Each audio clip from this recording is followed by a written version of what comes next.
The night manager नाम की ये सीरीज काफ़ी सस्पेंस थ्रिलर से भरी है। स्टोरी का एक्सप्लेनेशन काफ़ी मज़ेदार होने वाला है। सीरीज के चारों एपिसोड्स की वीडियो जरूर देखेगा। एपिसोड 1 शुरू होता है एक बर्फीले पहाड़ से, जहां एक पुलिस वैन में सीरीज के मेन कैरेक्टर सान को पुलिस वाले ले जा रहे होते हैं, पर वहां सान होशियारी से अपने हाथों की रस्सी को काट पुलिस पर हमला करके भाग निकलता है। फिर स्टोरी 2017 में शिफ्ट होती है, जहां सान बांग्लादेश के ढाका में द ओरिएंट फॉइल नाम की होटल में नाइट मैनेजर होता है। सान को मॉर्निंग में होटल से कॉल आता है। कॉल पे उसे अर्जेंटली ड्यूटी पे बुलाया जाता है। न्यूज में दिखाया जाता है कि म्यांमार के माइनॉरिटी लोगों पर हो रहे अत्याचार के कारण वो सब बांग्लादेश माइग्रेट हो रहे होते हैं, जिस कारण बांग्लादेश बहुत बड़ी रेफ्यूजी क्राइसिस से गुजर रहा होता है। बांग्लादेश में बहुत लोग प्रोटेस्ट कर रहे होते हैं। फॉरेनर को बांग्लादेश से फ्लाइट्स ना मिलने के कारण सान होटल आके उन लोगों के रहने की बंदोबस्त करता है। तभी वहां सान एक सफीना नाम की लड़की से मिलता है, जो उसे इलीगल तरीके से इंडिया वापस पहुंचाने की मदद मांगती है। फिर सफीना की माँ वहां आ जाती है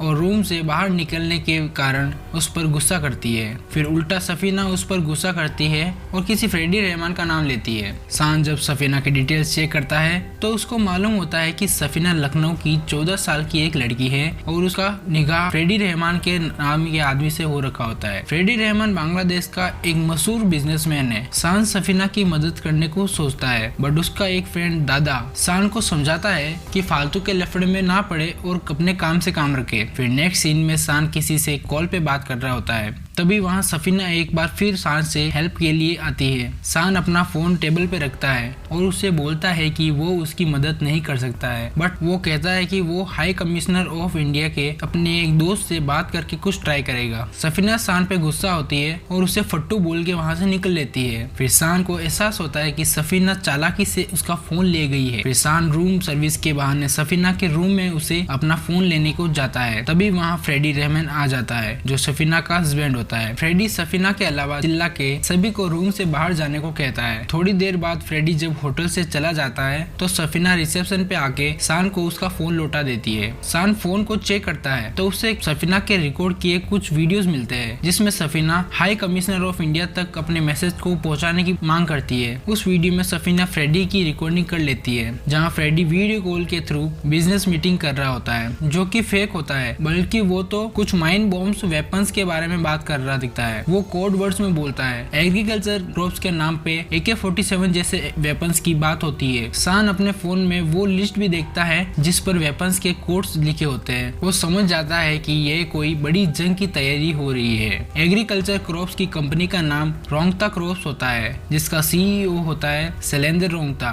जो कि एक बहुत फेमस पर्सनैलिटी है जो NGOs और शिपिंग सर्विसेज चलाता है। सान ये सारी इन्फॉर्मेशन अपने हाई कमिश्नर ऑफ इंडिया के फ्रेंड को देता है और बोलता है कि इन सारी इन्फॉर्मेशन के पीछे उसका नाम नहीं आना चाहिए। फिर नेक्स्ट सीन में लिपिका दिखती है, जो कि एक रॉ एजेंट है। वहाँ शैलेंद्र रोंगता और फ्रेडी रहमान की सारी इन्फॉर्मेशन लिपिका को मिलती है। वो अपने ऑफिस पार्टनर के साथ कहती है कि फ्रेडी रहमान से ज्यादा इम्पोर्टेंट शैलेंद्र सिंह रोंगता है, उसको पकड़ने का अच्छा मौका मिला है। सर कहते हैं कि सैली के खिलाफ बड़े एविडेंस नहीं है, वो एक अच्छा पर्सन है, उस पर उंगली नहीं उठाई जा सकती। लिपिका अपने रिकॉर्ड से दिखाती है कि सैली ने कितने मासूम बच्चों की NGOs के चलते हत्या करी है। फिर वो दोनों डिफेंस एनेक्स में जाते हैं। वहाँ उनका बॉस लिपिका से बोलता है कि आपके पास शैलेंद्र रोंगता के अगेंस्ट क्या कोई सबूत है?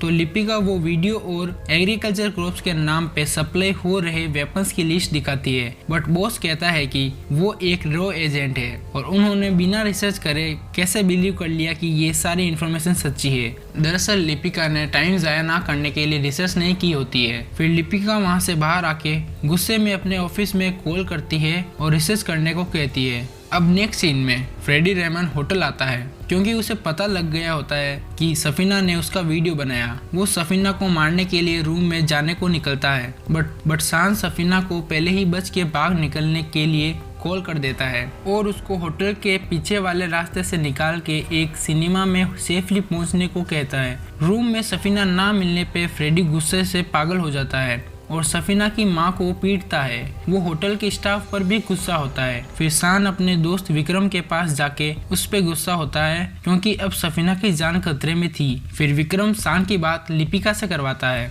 लिपिका उसे सॉरी बोलती है और कहती है कि वो कल सुबह तक सफीना के पास पहुंच के उसे सेफली ढाका से इंडिया पहुंचाने की तैयारी करेगी, बस तब तक वो सफीना का ध्यान रखे। अब शान सफीना के पास जाता है और उसको अपने होटल के कंस्ट्रक्शन एरिया में लाके छुपा देता है। रात भर वो सफीना का ख्याल रखता है। फिर मॉर्निंग में शान सफीना के लिए कुछ खाने को लेने जाता है। शान अपने टेम्परेरी सिम कार्ड से लिपिका को कॉल करता है कि वो कहाँ है और सफीना को कैसे इंडिया पहुंचाएगी। फोन पे शान सफीना की लोकेशन लिपिका को बता देता है। तभी अचानक से आवाज कटने लगती है तो लिपिका समझ जाती है कि उसका कॉल ट्रेस कर लिया गया है और सफीना की जान खतरे में है। वो इमीडिएटली सफीना की लोकेशन चेंज करने को शान को बोलती है। शान बहुत तेज दौड़ के सफीना के पास जाता है, बट जब शान होटल के नीचे पहुंचता है तो वहां सफीना को ऊपर से कोई नीचे फेंक देता है। सफीना की मौत हो जाती है। शान और लिपिका दोनों बहुत दुखी होते हैं। सफीना के मर्डर को